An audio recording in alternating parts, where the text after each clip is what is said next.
Magandang araw or gabi, saan man po kayo naroroon sa ating pong mga kababayan dito at sa abroad. Dalawa yung ating pag-uusapan na mahalaga. Okay? Ang kasalukuyan po na gusto kong bigyan kayo ng update, lalo tigit yung ating mga kababayang malalayo. Dito ho sa Metro Manila, may mga pagkilos na nagkakaroon ng victory party. Dahil nga ho sa pagkapanalo ni Bongbong Marcos Jr. At pangalawa, ay may tuturing ko po na lalong mahihirapan at lumalaki ang problema ng mga Lopez at ng ABS-CBN sa pagpasok ng Marcos administration. So tulad po ng sinabi ko, ongoing po yung mga anong tawag dito, mga victory party. Nagkakatuwaan, ayan o, pagpapatunay.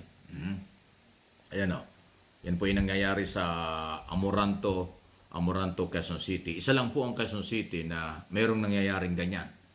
Marami pong mga lugar, hindi lang ho sa Metro Manila.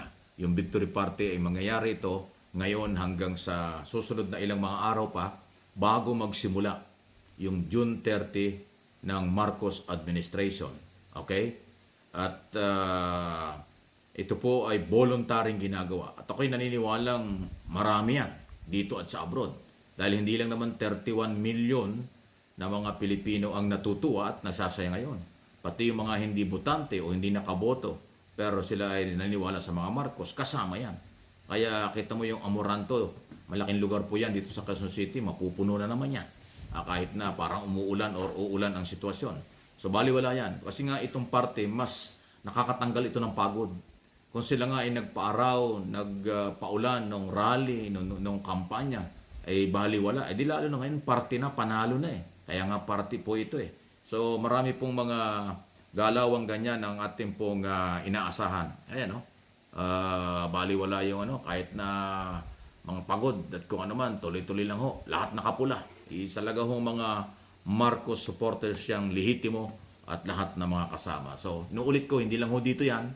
Marami mga lugar kahit sa mga probinsya at sa abroad ay nangyayari po ito. Okay? So, kayo ba'y kasali?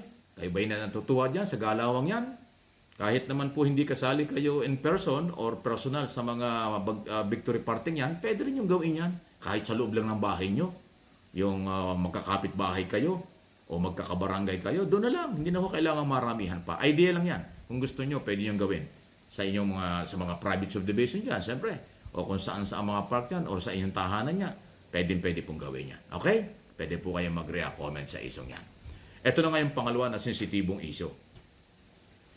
Lalong mahihirapan ang mga Lopez at ang ABS-CBN bago makabalik kung hindi nila inayos pagkaraan ng 2 taon na sila'y masara dahil nag-expired yung kailang prangkisa, hindi na rin yung prangkisa dahil sa di umano ay maraming violation na tax law, labor law, batas at regulasyon ng National Telecommunication, at problema sa titulo ng lupa at marami pang iba. Pati yung ownership na napakahalaga na bawal ang dayuhan. Hindi Amerikano ka man o ano man ang lahing pinanggalingan mo, hindi pwedeng magkaroon ng pag-aari sa broadcast industry dahil yan ay bawal sa saligang batas. Pag hindi nila na-adjust yan, may malaking problema. Alam niyo kung bakit? Kasi ito pong mga dating congressman na siyang nag-imbestiga sa maraming hearing dyan sa Kongreso at lumabas ang maraming kasalanan ng ABS-CBN ay mapupunta sa Executive Department. Unang-una si Congressman Boying Rimulya na napaka-active sa hearing ng mga panahon yon. Siya na po yung Justice Secretary. Alam ba nyo ang Justice Secretary? Siya yung nangangasiwa tungkol sa mga title, titulo ng lupa sa buong Pilipinas. At itong pinaglalagyan ng mga building property ng ABS-CBN, walang malinaw na titulo ng lupa. Ayon kay Congressman Marcoleta, ang nakita niya ay mga 44 square meter lang, napakaliit nun. Ngayon, hektarya na yan eh. Gumagapang yung kailang mga property.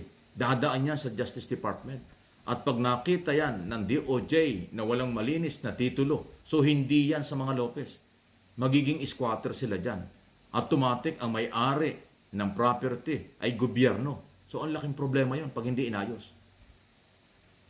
Okay? Isa pang problema kung sakali at yan ho ang nangyayari, pinag-uusapan na si Congressman Marcoleta ay gustong ilagay at nandyan po sa Department of Energy. Ang mga Lopez involved din dun po sa business sa elektrisidad. Mga kasama sila doon sa tinatawag na independent power producer na nagsusupply ng power sa Meralco. Eh kung si Marcoleta ang nandiyan dyan, abay alam na alam niya. Kasama yan sa nag-imbestiga sa mataas na bayarin at sa buwatan, monopoly sa elektrisidad. So dalawang cabinet position pa lang na involve ang mga business ng mga Lopez, may problema na sila. Eh kung yung mga gunit na aking ilang beses na interview si Congressman, ngayon si Justice Secretary Remulla, na nalulungkot nga sila. After nung kailang mga investigasyon sa Congress, medyo mabagal ang Executive Department. Hindi sila sinundan para panagutin at habulin ang mga Lopez sa mga paglabag sa batas. Eh ngayon, sila na po ang nandyan sa Executive Department. Sila yung mag-i-implement ng kanilang na-discover sa Kongreso nung sila nagsasagawa ng investigasyon. Halos 2 taon na nakakalipas. Inuulit ko, kung hindi ito ginalaw o inayos ng mga Lopez ang kailang problema, mahihirapan silang makabalik sa Marcos administration. At kung paano nila ginawa ito, kailangan ding malinaw dahil masisilip yan ng mga gabinete ni President Marcos at lalo na ho ng grupo nitong sina Remulla at iba pa. At alam ko na itong patapos ng Kongreso, 18 Congress, nagkaroon nga tayo ng eleksyon ng May 9, maraming nakabalik na congressman. Doon sa membro ng mga congressman na hindi pumabor sa ABS-CBN, kaya nasara sila na makakabalik sa 19 Congress by July. So, ibig sabihin, doon pa lang sa Kongreso mahihirapan na. Ay paano pagdating sa Executive Department? Mahihirapan din. Kaya yan po yung pinapaliwanag ko na nakikita ko sa aking analysis, observation, interpretation sa nangyayari after 2 years, nandun pa rin at lalo pang lumala ang sitwasyon.